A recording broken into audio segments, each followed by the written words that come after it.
Hey everyone. Well, we're finally here with our last video in our OpsCore series.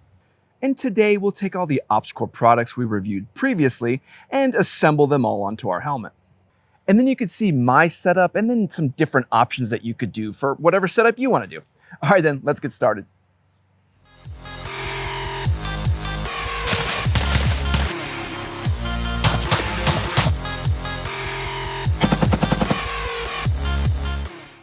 So again, this is the last video in our OpsCore series, and if you're watching this video before watching any of the others, this one may be a little bit confusing.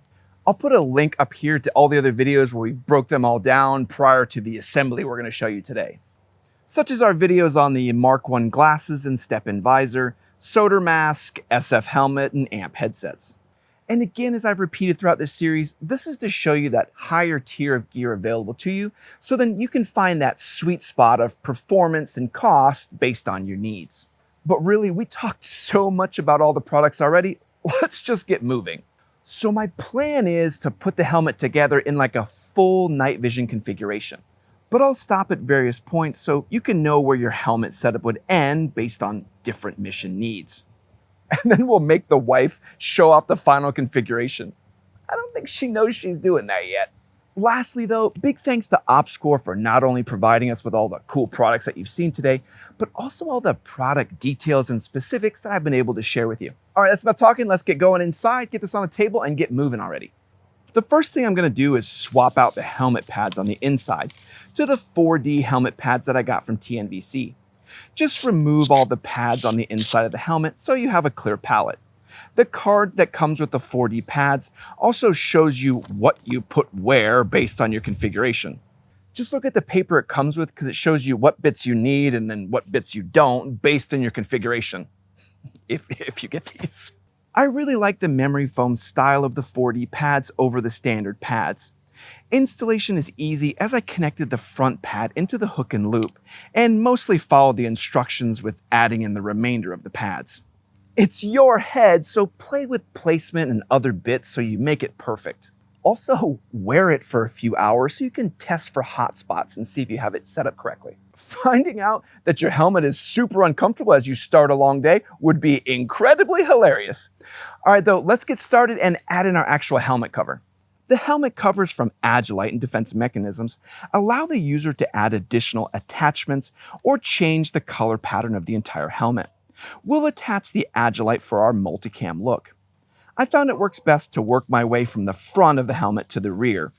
I cover over the Wilgox mount and lift our 4D pads to hook the tab into the front of the helmet. Then stretch the cover taut as you line up the sides of the helmet over the hook and loop. It can be a little tedious, but take your time so you don't have this like bumpy, odd mess on the top of your helmet. Then continue to work the helmet cover down and into position on the rear of the helmet. From here, you may need to use the included adhesive hook circles to give the tabs a place to attach onto in the rear of the helmet. Now you have your helmet cover all installed, and you can add in whatever unit patches or whatnots to drive all your buddies crazy. And then voila, we have our helmet cover on. All right, then let's do optics next. So for this, we have the option of the step-in visor or the Mark I glasses. I think as a civilian, the Mark I glasses provide me the most versatility, but it's actually easy to integrate and use the step-in visor if you want to do that later also. Yes, I know, I owe you a video on those new photochromatic lenses they're making. It's coming. Be patient. Included with the step-in visor are two arc rail latches that we can connect into the side of the arc rail in the first position. You'll hear a solid click when they're placed in the correct position. Removal is also easy as you just lift up on the hook to pull them out of position. I do want to say though, I wish these had a way to integrate into the arc shim instead of that first arc rail area. Then there would be more open space for rail items, which comes up as an issue later.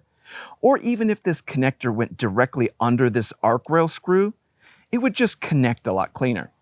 Oh well, moving on though. To connect our step-in visor at this point, simply place the visor lip on the edge of the helmet and pull both sides to connect in the hooks, and you'll hear a nice click as it pops into place.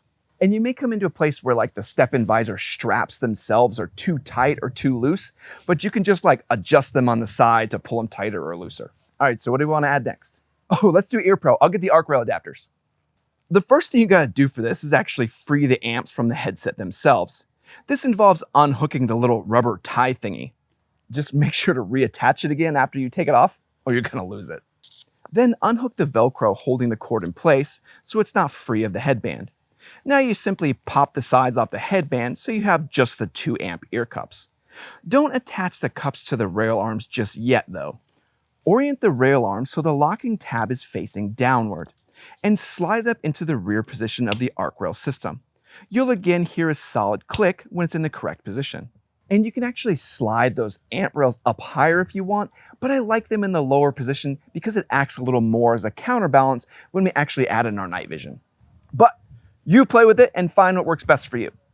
If you ever needed to remove the rail arms, it's actually really easy too. Just move the arm so it's facing the top of the arc rail direction and push down. This will make the tab pop out and then slide right out. If you don't do that, removing them can be a huge pain. All right though, let's connect in the amps into the arc rail adapters now. This part is easy as you just orient the rail arms into the correct direction and then connect each side into the slot on the amps. It clicks nicely when put together and you just repeat on both sides. Once connected, you need to clean up the cord mess by hooking it into the rear of the rail arms on both sides. Thanks to our helmet cover, you could also lift the cover tabs and put the excess under this portion. The Agilite cover also includes the option for this rear panel that can also help hide the cords. But with just this initial starter basic helmet setup, we don't really need that rear bit yet. Now our OpsCore amps are able to articulate down and onto our head to give a nice secure position that allows the ear cup to turn and rotate to fit your specific ear and head shape. You can also stow the amps by moving the ear cups outward, rotating them, and then collapsing them down on the back of the helmet. But for long-term storage, keep them on the inside of the helmet. I can imagine that pad and the seal would get all messed up if you just kept it stowed in that helmet configuration for too long. Oh, and one more thing. These also allow for air pass-through. I did a short on this ages ago, but for pass-through mode, just let the amps themselves collapse down on the arc rail on the side. It's pretty clear in the instructions, so I don't know where all the confusion's coming from. And this allows you to have your actual radio comms, like you can still hear it, and then have some air pass-through, like cooling air if you need it. And now you know, and you can correct other people. All right, solder mask next, and then I think we'll have a pretty ridiculous basic setup. To connect in the solder mask, I'm using the O2 straps because it gives you the best helmet connection solution. For the solder mask though, the head harness is the better connection method though if you're going like sans helmet. That means you're not wearing a helmet. Connecting this up is easy as we connect the harness into the front tabs of the solder mask.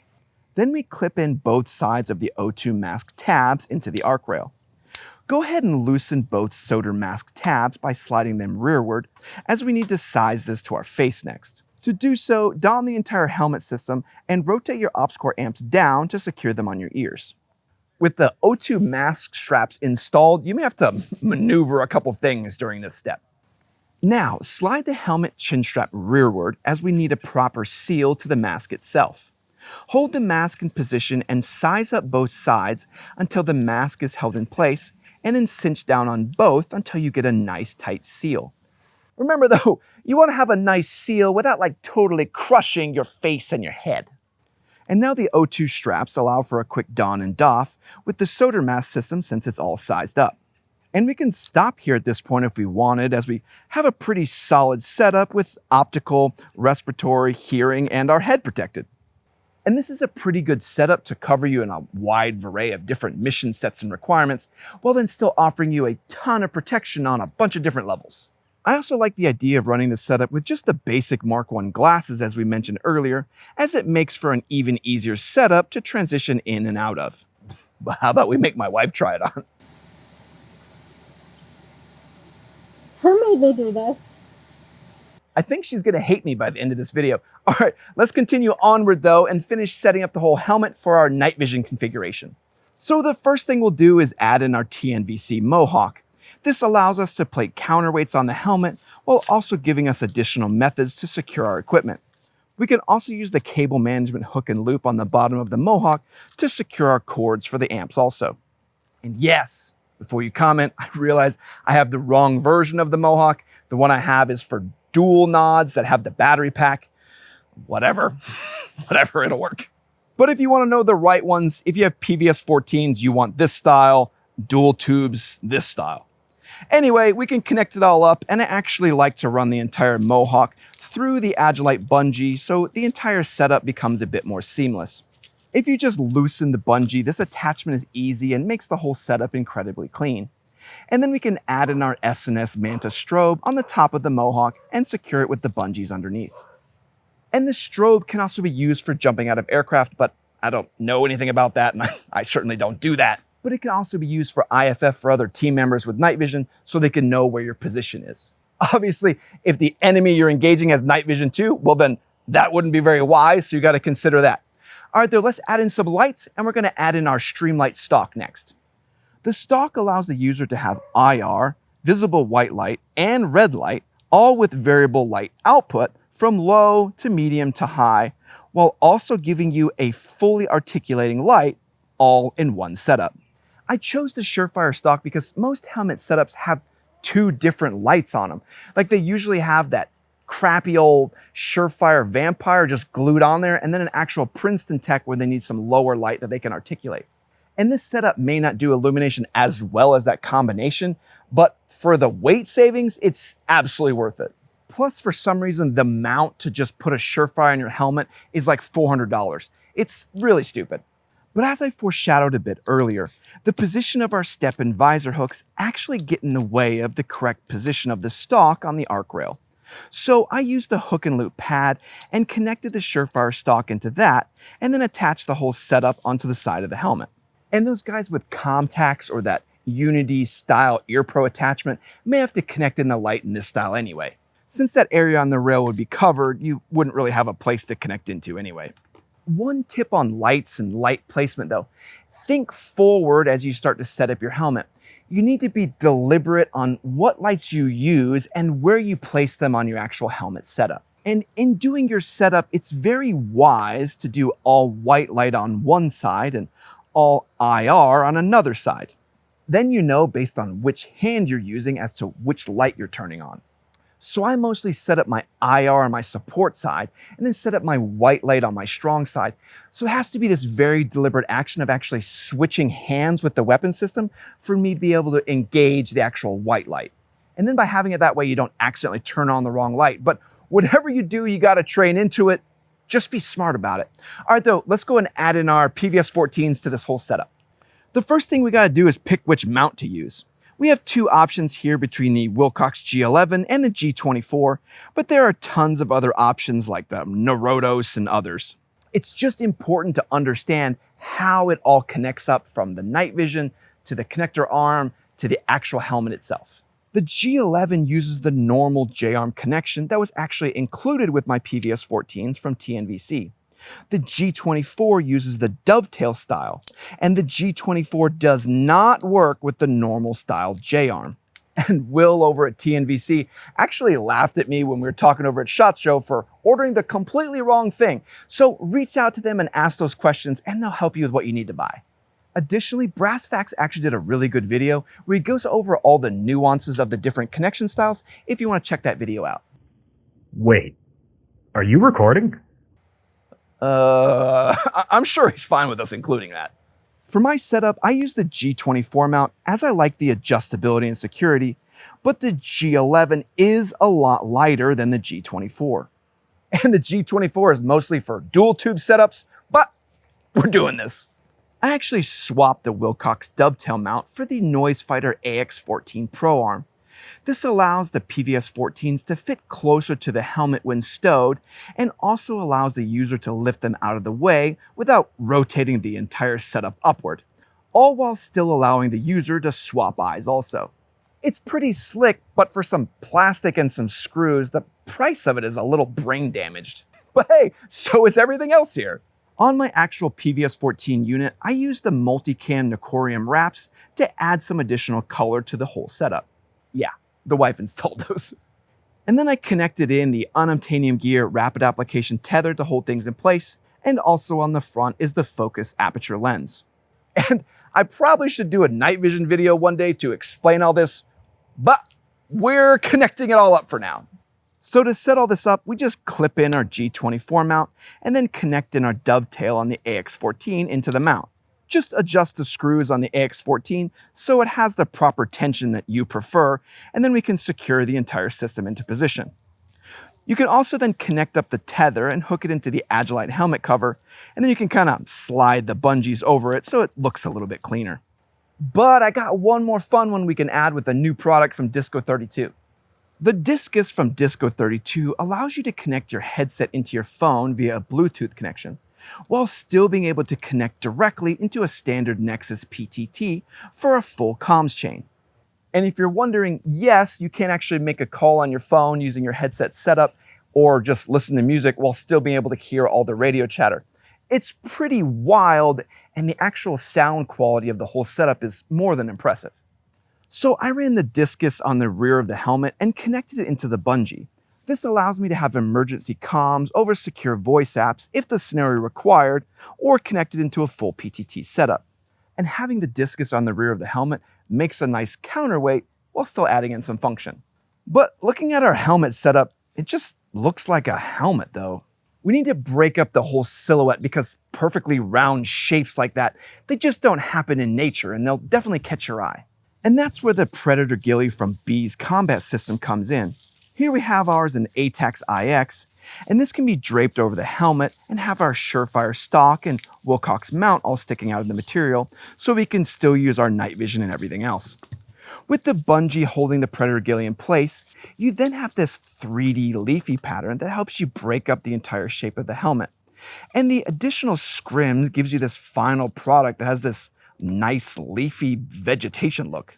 But now it's all together, even if I need a bunch more videos to explain how it all actually works. But I don't think this would be nearly as fun without the wife trying it on. Where'd she go? Here we go. This is the whole night vision setup with the PVS-14, TNVC Mohawk, helmet scrim from Beez, IR lights and strobes, along with our full head, respiratory, optic, and hearing protection. This setup also allows for the articulation of the PVS-14s out of view, while also offering the ability to rotate the entire setup to stow cleanly. She's such a good sport. But this whole setup can also be stored and transported easily with one of our Otte Gear helmet bags. To do this, we disconnect the PVS-14s or dual tube setup and place them in the rear of the bag.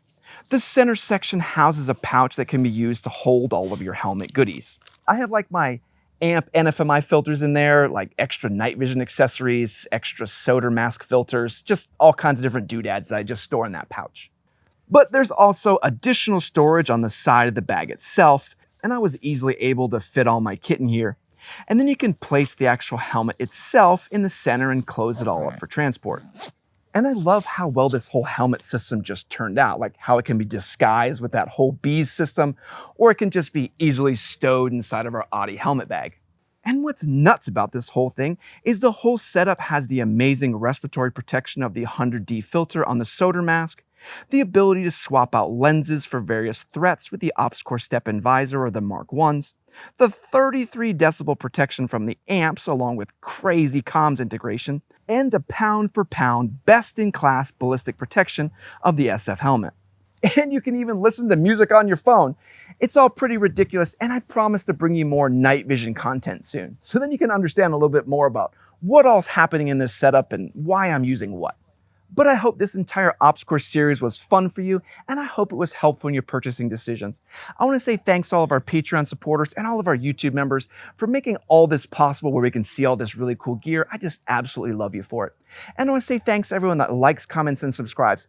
Comment down below what your favorite piece of OpsCore gear is and what your favorite part of this series was. All right, everybody, full shout.